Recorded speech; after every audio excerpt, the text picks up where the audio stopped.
Bienvenidas y bienvenidos, gracias de nuevo por estar en este programa que dedicaremos esta noche a Nicaragua.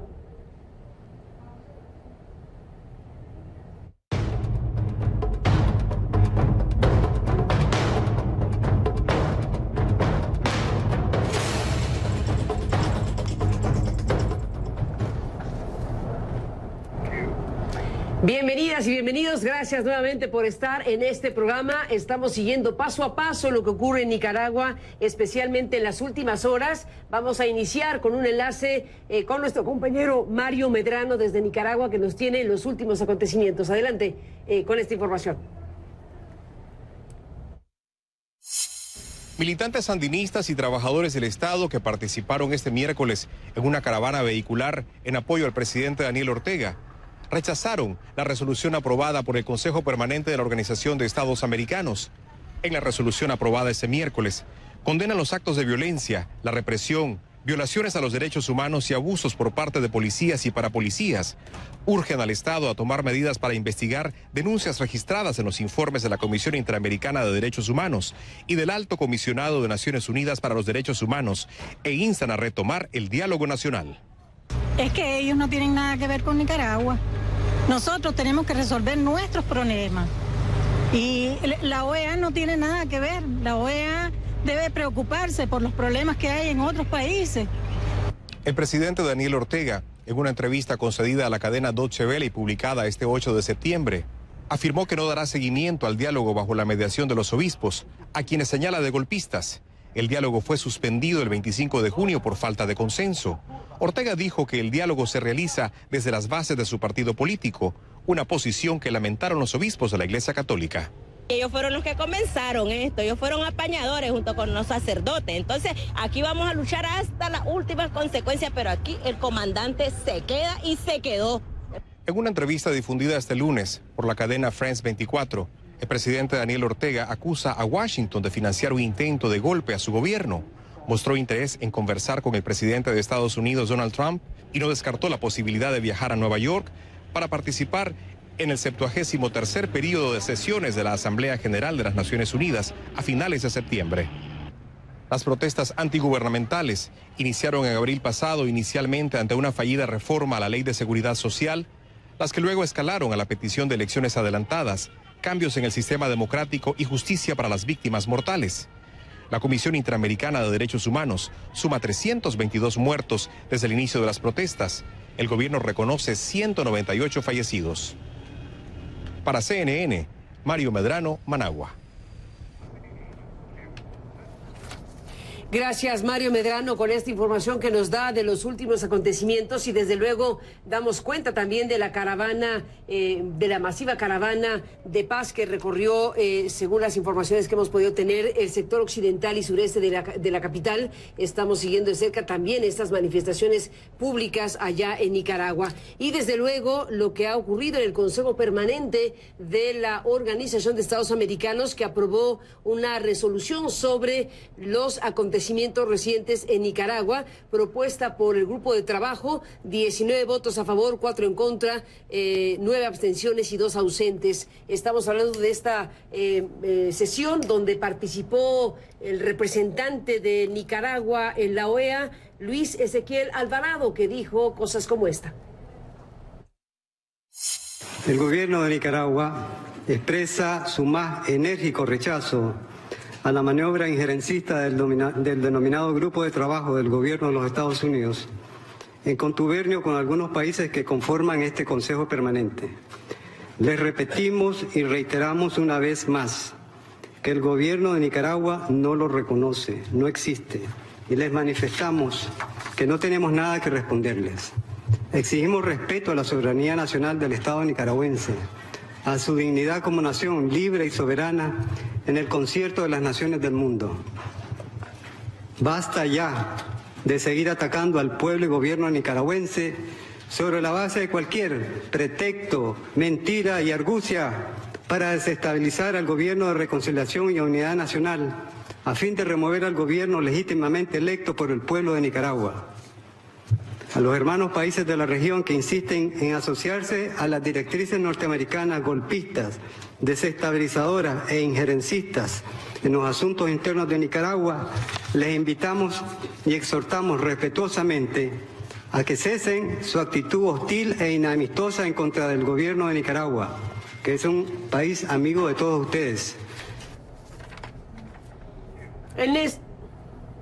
En estos términos se refirió Luis Ezequiel Alvarado precisamente a la situación que se está viviendo en el ámbito internacional respecto a Nicaragua.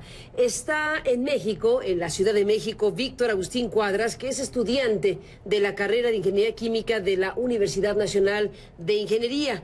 Y bueno, pues Víctor Agustín se ha convertido en una presencia pública importante en la discusión y en la situación que se está viviendo en estos momentos en Nicaragua. Gracias por estar aquí, bienvenido a México y a este programa, Víctor. Gracias a usted por el espacio brindado y por este honor de poder hablar de nuestro país en este importante segmento.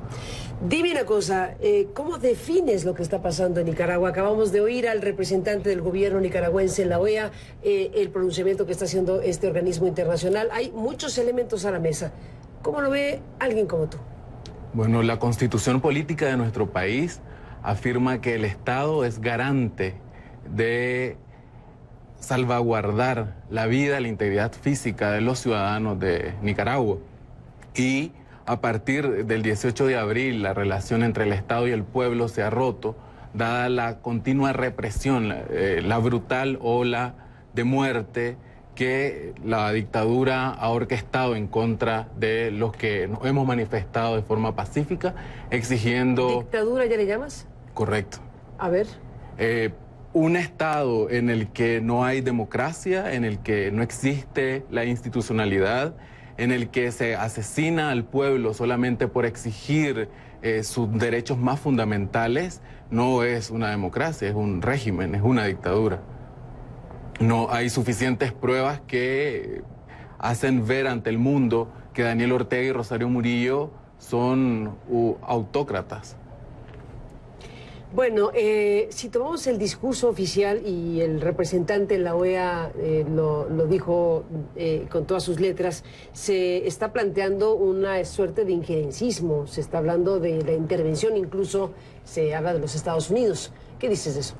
Nosotros tuvimos la oportunidad de reunirnos en 2 ocasiones con el secretario general Luis Almagro y en las primeras conversaciones planteábamos que esto es una lucha cívica, en la que el pueblo, con sus propios recursos, cansado de la constante enajenación, de la constante persecución y la violación a sus derechos, ha decidido que el Estado ya no le representa, que Daniel Ortega como presidente ya no es quien garantiza la estabilidad de nuestro país y el respeto a los derechos de todos los ciudadanos. Injerencismo es la retórica que Daniel Ortega ha usado durante su discurso toda su vida política. Aquí estamos hablando de una cuestión de violación de derechos humanos. Esto no es un tema que pase por los deseos del imperio, como él lo llama, por querer aniquilar su gobierno. ¿En qué punto, Víctor Agustín, empezó esta parte de la historia de Nicaragua? ¿Qué giro hubo? ¿Qué punto de quiebre detonó una espiral como la que hoy se está viviendo, que tristemente lleva ya demasiados muertos, que es lo más grave de lo que hemos visto, y hay cosas graves sin duda ahí? ¿Cómo han ocurrido las cosas en los últimos meses, semanas y días? Ok, desde nuestra lectura, yo creo que cuando Daniel Ortega mandó a la Policía Nacional y a los parapolicías, junto con las fuerzas antimotines, a reprimir las manifestaciones cerca de la UPOLI, y se dio el primer asesinato de un ciudadano. Antes de eso, ¿por qué eran las manifestaciones? Por la reforma de seguridad social que fue abolida el 21 de abril, pero ante toda la ola de muerte que ya habíamos vivido a esa fecha, ante la persecución. Lo que detonó la movilización social fue abolido, pero ya había trascendido la lucha. Claro, comenzamos protestando en contra de las reformas de seguridad social, luego la autonomía universitaria es violentada y se había convertido en una lucha doble. Pero ante tanta muerte y represión, el Estado ya no nos representaba, o sea, estábamos bajo una dictadura cruel, asesina, y eso ya no lo podemos permitir, y por eso estamos en rebelión cívica. Bueno, este es el detonador de una circunstancia. Déjame hacer una pausa, Víctor Agustín, y regresamos en esto, porque es importante tratar de reconstruir los capítulos y los eventos que han sucedido para tratar de entender el hoy de Nicaragua, y después de la pausa volvemos con eso. Okay. Conoce a la némesis de Jennifer Garner. I want justice. Juan Carlos Arciniegas entrevista a Juan Pablo Raba. Sobre todo me parecía importante poder ser la contrapartida del papel fuerte de una mujer. Su vida antes de ser actor. Tuve entrevistas para ser auxiliar de vuelo. Iba a ser azafato. Su entrada a Hollywood. El primer casting que mando, la directora ni lo miró. Dijo, esto no me interesa para nada. El ojo crítico de Juan Carlos. El domingo en CNN. La televisión es evolución y ahora yo le voy a dar la bienvenida a una nueva amiga, Jennifer Montoya. Estamos muy contentos con la llegada de Jennifer Montoya a Café CNN porque es una gran profesional y eso nos enriquece muchísimo. Trae esa diversidad, tanto en su experiencia periodística como en su experiencia personal. Será un placer despertar a América Latina y al Caribe contigo. Jennifer, bienvenida a la familia de Café CNN. CNN le da la bienvenida a Jennifer Montoya.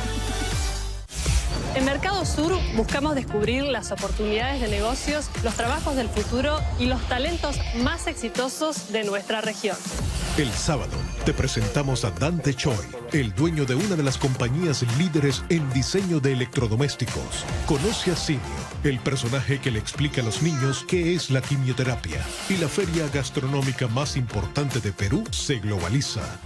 Acompáñame en Mercado Sur el sábado en CNN. Estamos en una etapa probablemente de mayor riqueza periodística en la región. Está pasando de todo.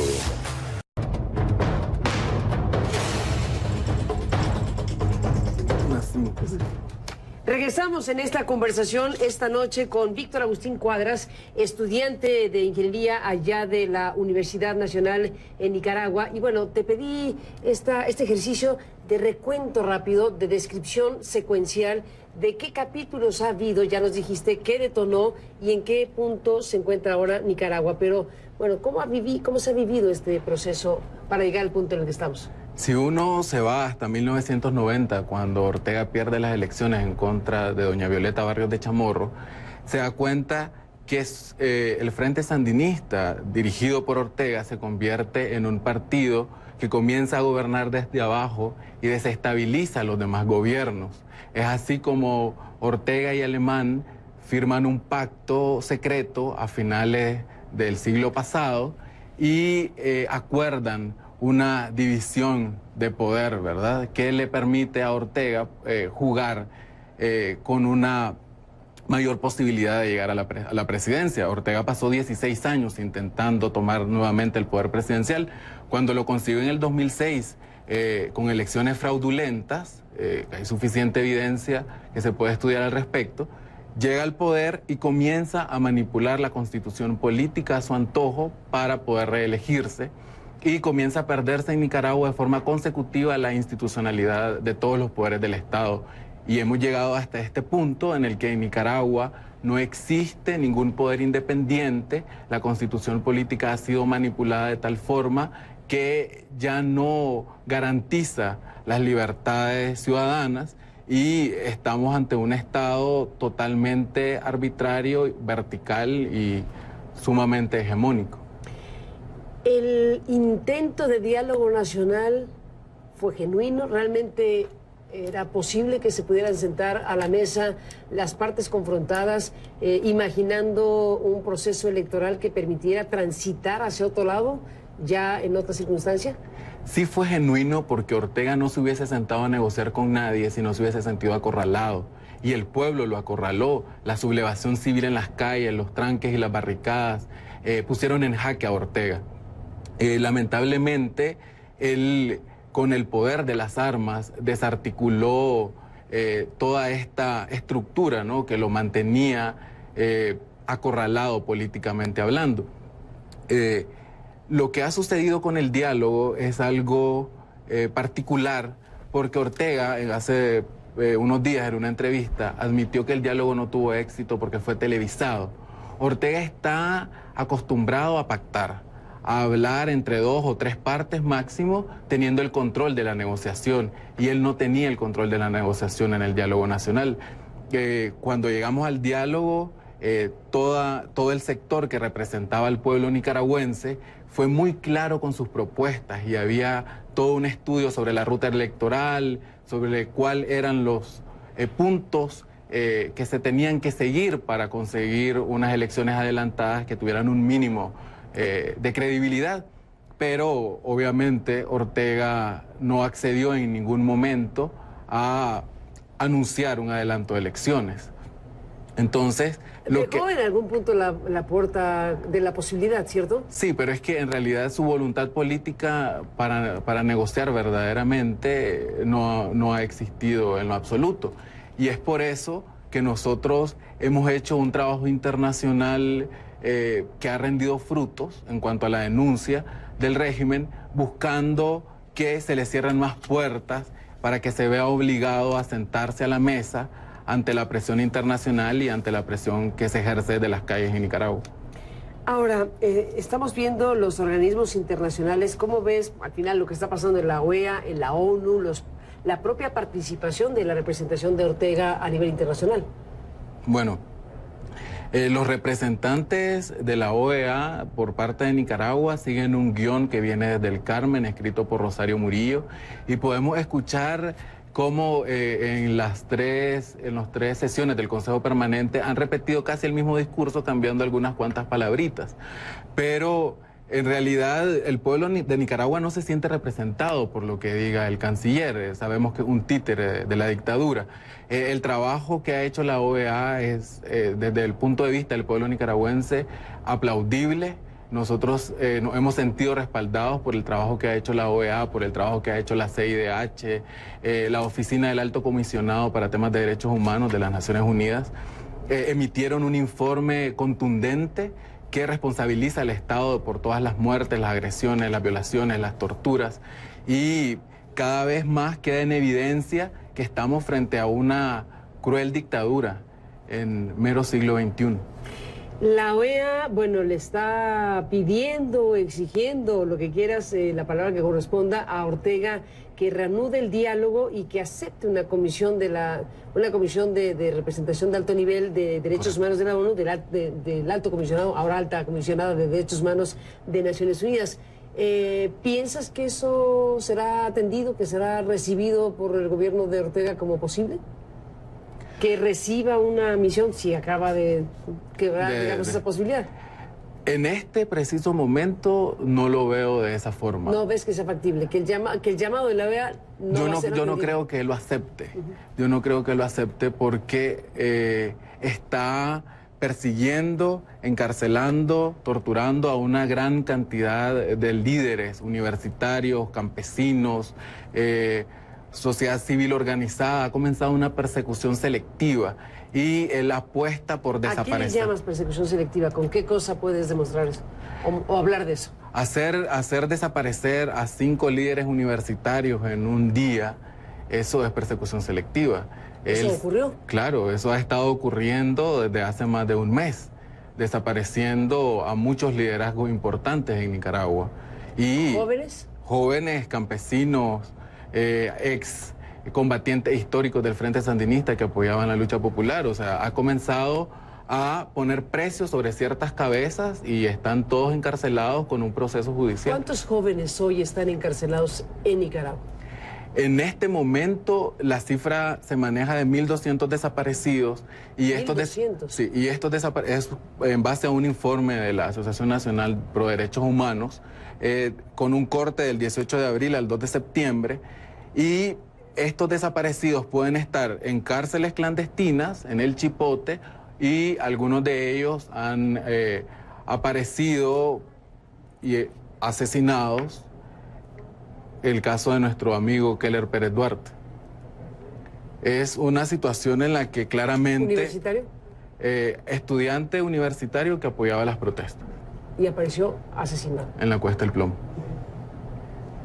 Estamos frente a una circunstancia en donde, bueno, pues se ha endurecido al final de cuentas la postura de Ortega comparado con lo que estaría siendo el proceso de intento de diálogo. ¿Hay posibilidad de que internamente se pueda reactivar, que se sienten a la mesa de nuevo los actores con la intermediación, ya no se sabe de quién, si de los obispos o de quién? ¿Eso existe en el horizonte como una posibilidad? Yo creo que sí. Está abierta la posibilidad de un diálogo, pero es parte de nuestro trabajo aumentar la presión dentro y fuera de nuestras fronteras para obligarlo a negociar. Es que esto es una cuestión de correlación de fuerzas.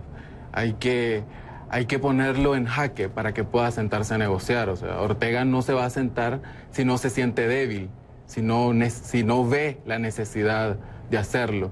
Y en este momento él tiene la fuerza de las armas y siente que eso va a valer lo suficiente como para disgregar todo el movimiento cívico que ha surgido a partir de abril. Bueno, déjame hacer una pausa, Víctor Agustín Cuadras. Desde luego, cuando dices el poder de las armas es clave, el papel del ejército en una circunstancia como esta es obligado preguntar sobre eso. Después de la pausa te escuchamos. Volvemos.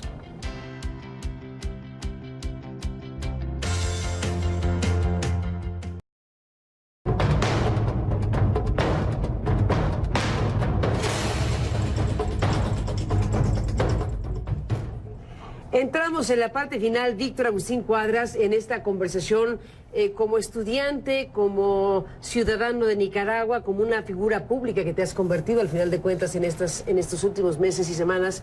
Bueno, ¿cómo cerrarías este programa? ¿Con qué idea dejas a este programa?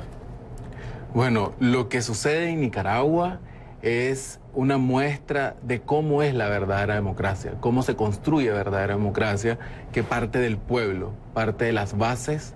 Y aquí vemos a estudiantes, campesinos, afrodescendientes, indígenas, hombres, mujeres trabajadoras que han salido a las calles a exigir sus derechos. Esto es un tema de derechos humanos, esto es un tema de ciudadanía ejerciendo la libertad de expresión, y esto no pasa en ningún momento por una discusión de temas de derecha o de una izquierda que se siente perseguida. Esto es el pueblo exigiendo justicia, democracia y Estado de Derecho. Bueno, dijiste, Víctor, hace un momento que ocurren cosas como eliminación selectiva de líderes, sobre todo juveniles. Hablaste de la desaparición de algunos colegas, hablaste del asesinato de uno en particular. Me contaste algo en un corte de los que hemos presentado esta noche sobre ataques con francotiradores, incluso. Claro, algo que a mí me marcó y me hace estar acá en esta lucha frontalmente es que el 20 de abril, cuando yo salí a protestar, fui testigo junto a cientos de estudiantes del asesinato de Álvaro Conrado en la Avenida Universitaria, con un tiro de gracia en la yugular. Luego, cuando nos trasladamos al campo de la Universidad Nacional de Ingeniería y estábamos un grupo ahí, vimos cómo los francotiradores desde el Estadio Nacional de Béisbol disparaban en contra de nuestros compañeros y tuvimos que socorrer a 3 de ellos con tiros en el tórax, en la yugular. Y eso te marca y te das cuenta que estás frente a alguien que no tiene reparo por respetar la vida humana. Y eso se vino dando consecutivamente en abril y mayo. Fue una represión brutal, sin ningún tipo de velo. Todo fue sumamente brutal y frontal, la forma en la que la dictadura comenzó a matar. En este momento, ¿qué papel están jugando los obispos, que eran un factor fundamental para la posibilidad de diálogo, para que se sentaran al diálogo? Los obispos son una piedra. 10 segundos. Los obispos son una piedra angular de esta revolución. Es la única institución bien cimentada que representa respeto y admiración para el pueblo nicaragüense. Y son ellos quienes han mantenido un papel conciliador y unificador. Pues nos vamos con esto, seguiremos hablando. Gracias por estar aquí y hasta la próxima. Buenas noches.